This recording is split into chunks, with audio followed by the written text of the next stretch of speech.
Did they actually use the word brought down, and who was it that was telling you this? The fire department. And they did use the word, we're going to have to bring it down. And we backed off a little bit to Pace University. There was another panic around 4 o'clock because they were bringing the building down. And people seemed to know this ahead of time, so people were panicking again and running. I went like that because they told us Building 7 was coming down. I do believe that they brought Building 7 down. Not because of Amy Goodman at Democracy Now!, who refused to cover my story. She apparently told my companion, J.B. Fields, that maybe it was for the best. Maybe it's for... He broke down in tears. He was a big old warrior, not a warrior. He was a Navy guy. He was a military guy. And he broke down in tears on the telephone, the prison phone system, when he told me that Amy Goodman refused to cover my story because she thought that, she told him that, quote, maybe it's for the best. I mean, I would never listen to Amy Goodman again. I would never trust her again. Democracy Now? Change the name. Fascism Now. That's a better name for her. Fascism Now. Amy Goodman, if you hear this, I'm ashamed for you.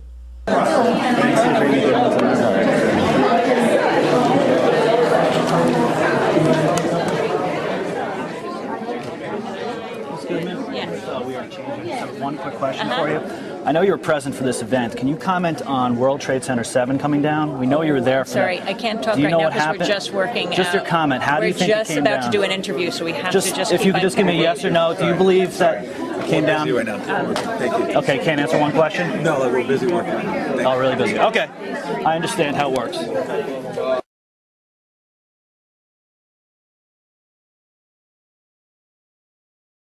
Building 7 ablaze at the moment and apparently getting ready to collapse.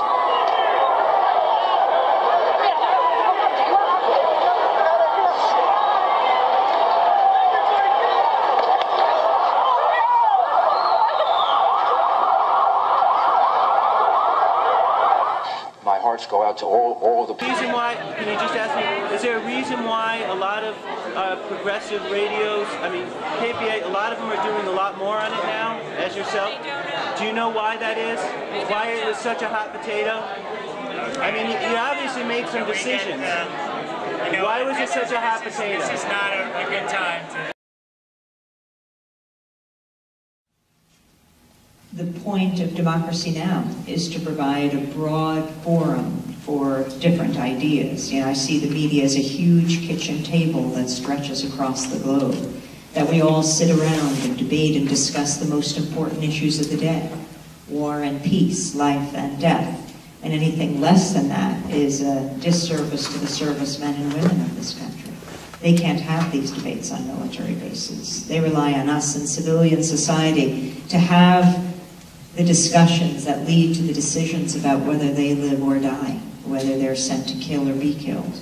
Anything less than that is a disservice to a democratic society. So, Hi, my name is Mark Phillips, and I'm an engineer, a mechanical engineer, degree in that, and I'm also a member of Architects and Engineers for 9/11 Truth. However, they're not part of this operation. This is all me. I'm here at the Cal Poly campus on San Luis Obispo, California, because Amy Goodman is going to be speaking here in the lecture hall behind me in just a few minutes. And I need to ask Amy an important question about 9/11. But I need to give you some background information here first. In May 2003, I first became aware of Amy Goodman and her program Democracy Now! And was just blown away by how great it was. And I decided right then and there that our public radio station needed to carry this program every day. Well, to make a very long story very short, 21 months later, after they initially said no, they finally said yes.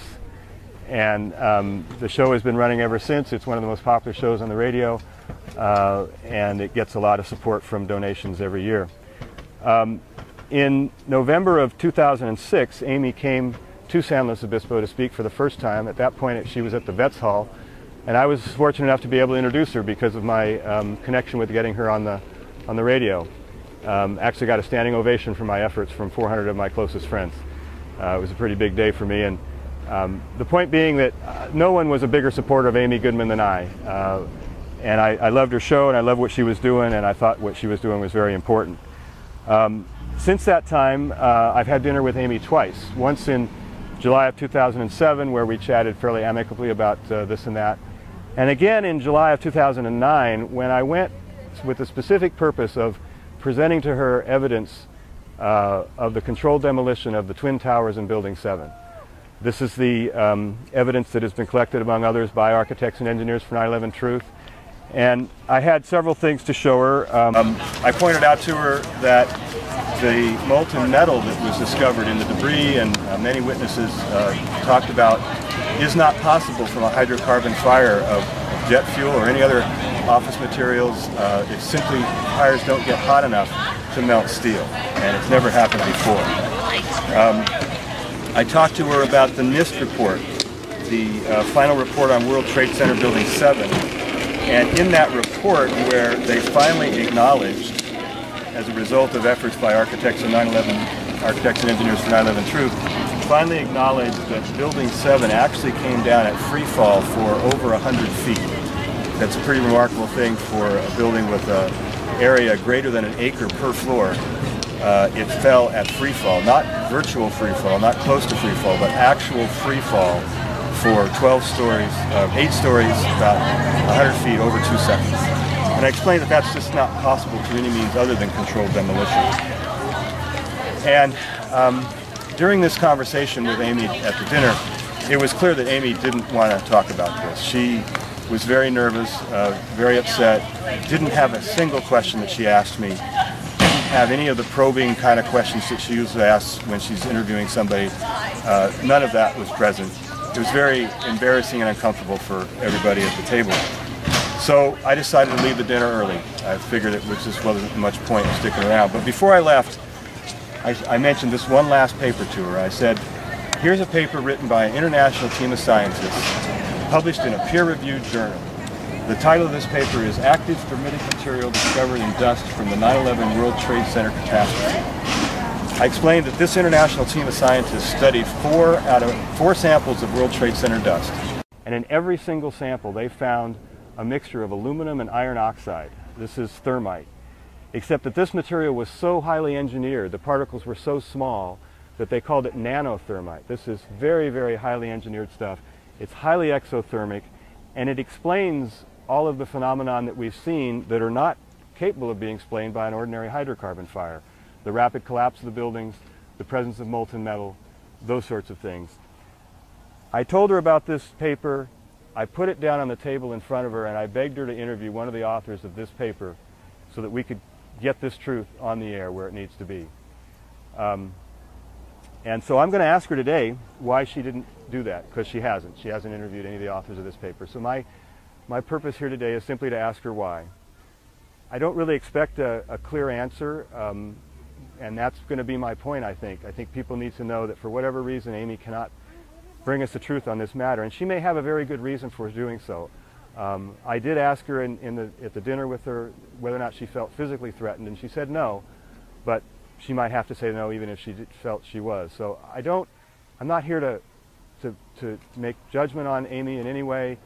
She may have a very good reason for not getting into this subject matter, and actually I hope she does, because I really respect her a lot. But I think people need to understand that for whatever reason, she can't go there, and we can't rely on her to tell us the truth about this and perhaps other matters as well. That'll be up for the viewer to decide. So we'll see what Amy has to say in a bit here. Okay on the end. Thank you so much for Patrice? Amy. Yes. Hi. You might remember me. Last time you were here, I introduced you at the Vets Hall. 400 people. I was involved in getting you on the station. I spent 21 months doing that. No, we had dinner together. Yes, we had dinner together twice. And the last time I had dinner with you, I wanted to talk to you about 9/11. And I showed you quite a few documents about 9/11. I showed you. It's on I showed you the final report by NIST that shows the free fall of Building 7. I showed you pictures of buildings that were in far hotter fires that didn't collapse. I showed you a lot of information about the truth of what happened on 9/11, and I was pretty impressed by how unimpressed you were. You didn't seem to want to talk about it. Didn't. I'm sure you've done this a million times. Usually it's the title page. Just the title page? Yeah, that's it. Oh, thank you. Well, thanks very much. This is for Joanna. So the last thing I did, Amy, was I gave you this paper. This paper called Active Thermitic Material Discovered in Dust from 9/11 World Trade Center Catastrophe. Written by an international team of scientists, published in a peer-reviewed journal. I begged you to interview one of the authors of this 3 years ago. Can you tell us why you didn't choose to interview any of these authors? I'm happy to take this. You took it 3 years ago. Book on the subject of democracy. Do you want to talk about this after? I'm sorry I didn't bring it along. I'll take anything. You took it 3 years ago and you didn't do anything then. I don't see why we should believe you do anything about it now. Thank you so much. My name's Joanna. Okay, so you saw Amy's response to my question. I think it's interesting. During her talk, Dennis Moynihan introduced her and was describing a lot of the things she's done and described Amy as fearless, and certainly her experience in East Timor would lead one to believe that. Michael Moore talks about Amy in the foreword to her book about how she will be there wherever the action is, wherever the story needs to be told, she'll be there. And Amy herself describes DN as Democracy Now! As a platform to provide differing views on subjects, and anything less than a full discussion of the issues regarding war and peace is a disservice. I would agree with that. She also talks about breaking the sound barrier, and I would also agree with that. And I just wish that in the issue of 9/11 and the truth of what happened on 9/11, the most important issue of our era, and responsible for the wars in Afghanistan and Iraq and freedoms being restricted at home, all of it traces back to this one event on 9/11, and it appears that the story that we're being told is a complete fabrication, and we have the evidence to prove it. In fact, we have the evidence to prove the official story is not possible because it violates the laws of physics. And the only plausible explanation for how those buildings came down is controlled demolition. And as you saw, Amy Goodman is not going to talk about it, so I don't expect to see it on her show anytime soon.